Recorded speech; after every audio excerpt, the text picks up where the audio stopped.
Hello and welcome to the seventh edition of Aaron Walker Art Talk. I am, of course, Aaron Walker, and for the last episode, I believe, we have Sarah Iddings.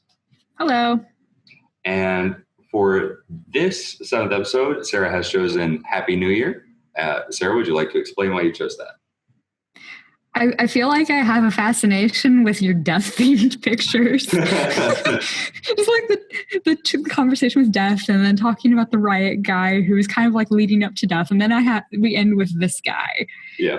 And just it reminded me of all of those years where people are just like, this is going to be the last New Year you're ever going to see. We're all going to die. It's going to be the end of the world.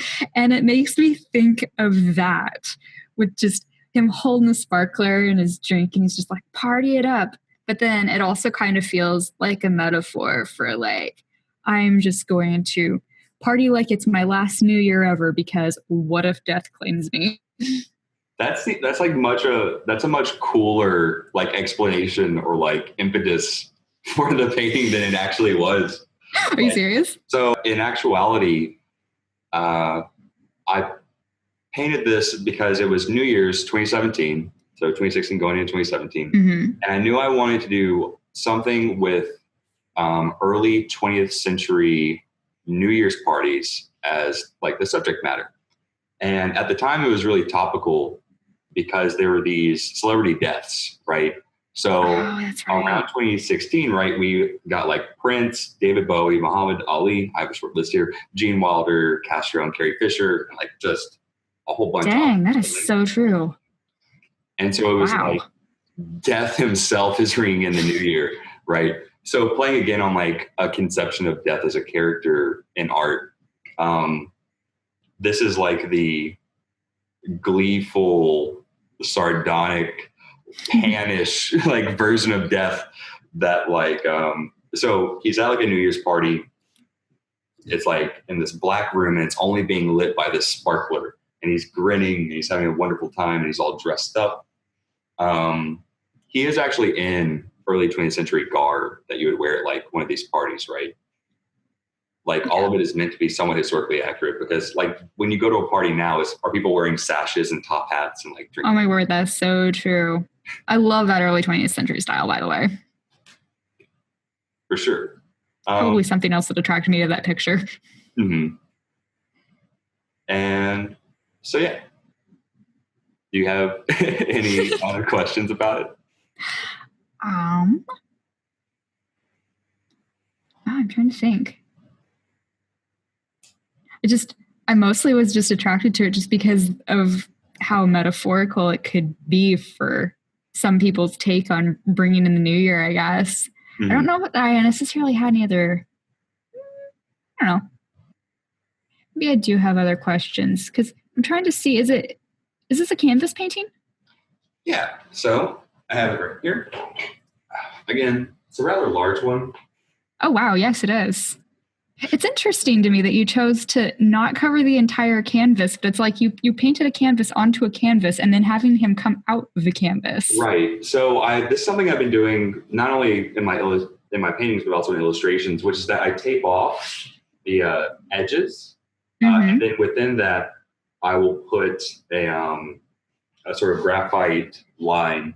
And so in that way, I can make certain elements like the edge of this top hat and his elbows and his pinky come out of that border.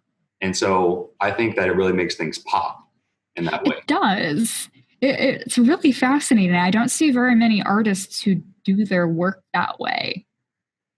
So it's just like, it gives it kind of like a 3D feel, which is really, really cool.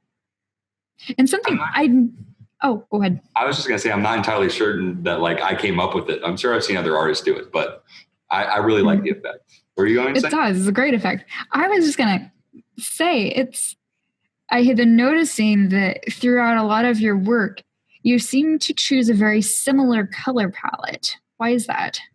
Well, I think that I have like periods of like similar artwork, like even like Picasso has a blue period, right? Where they're all in that True. color palette. And I had one that was like intense yellows. So the first painting that you chose was A Conversation with Death. And you'll notice on that it has a yellow light source. And so over the entire like landscape and on the characters, I did yellow for the highlights instead of just a pure white, right? Because that makes a lot of sense too. Yeah. Like I can see that being similar with this a little bit too, with the sparkler. Right. And so it's not meant to be that he has like a yellow, a yellow suit and hat, but that yellow is being projected onto it by the light sparkler. Right. Yes. That's true. And the other one that had fire in it too. So it's just like, I just happened to pick all of the kind of yellowish tone pieces, at least for these discussions, that I noticed that all throughout your art gallery, you have a rather similar color palette, which I thought was it was interesting. Like it definitely, it gives like a look and feel to like, this is Aaron Walker. Well, thank you. It's definitive to some extent. Yeah. Like I typically prefer pastels and not like elemental colors, and really I don't like ultimately the way that this came out, like with the yellows and the red. I would, if I saw this and I hadn't made it, I would call it gaudy, like, or like tacky, because it's just like so yellow. Like even when I posted on Instagram, I had to put it through a filter just to like feel. Oh man. The only other thing like on the technical aspect of this piece is that I didn't start with graphite. I started with Sharpie, right? Oh, that's different. And so the whole underpainting was done. And I actually have pictures of this on Instagram that I'll link below. But it was done in Sharpie, and then I painted over it in the way that I typically do, from dark to light. But the Sharpie actually bled through. Like I didn't realize you're not supposed to Sharpie, so it bleeds. I wondered if it would. I've had that issue before with something to do with Sharpies. Yes, it ended up like bleeding through the layers of acrylic, and so it's kind of funny to watch because like immediately after I did it, like it doesn't just bleed through automatically. It like takes a week, and then another. Isn't that weird? It is weird. And even like looking at it now, I can't see where it really bled through. Like it almost like came all the way through the acrylic and then evaporated. I don't know. Weird. So I might want to play with that more later on to see like what effects you can get with seriously, you should. Permeable like mediums to see how they'll like go through one another.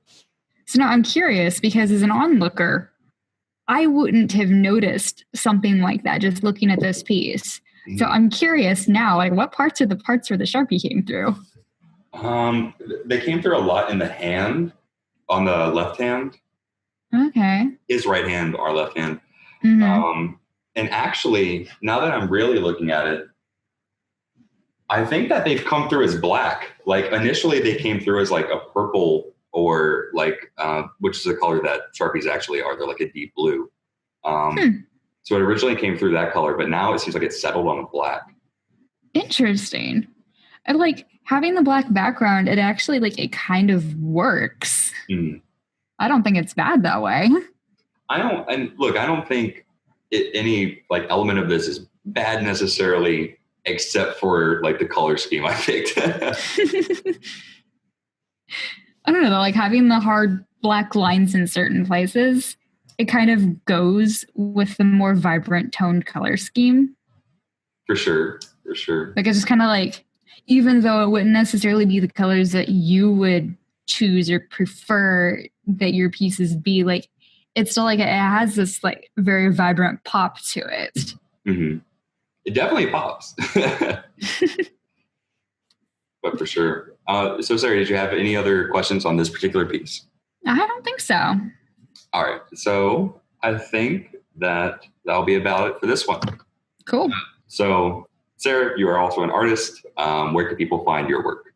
All right. I have stuff in a few different places because I publish in a lot of different types of mediums as far as like my art ranges from photography to drawings to writing. I'm all over the board, but SarahIddings.com is my personal website. And then also Adventure of Sarah on Instagram. And that's Adventure of, and it's SAIR. And You'll see a lot of nature photography, a lot of artsy type photography, and occasionally I'll snap pictures of my drawings and put them up. I don't do as many drawings anymore, but it's still a thing every once in a while. All right. Well, thank you so much for joining us. And thank you for the plug.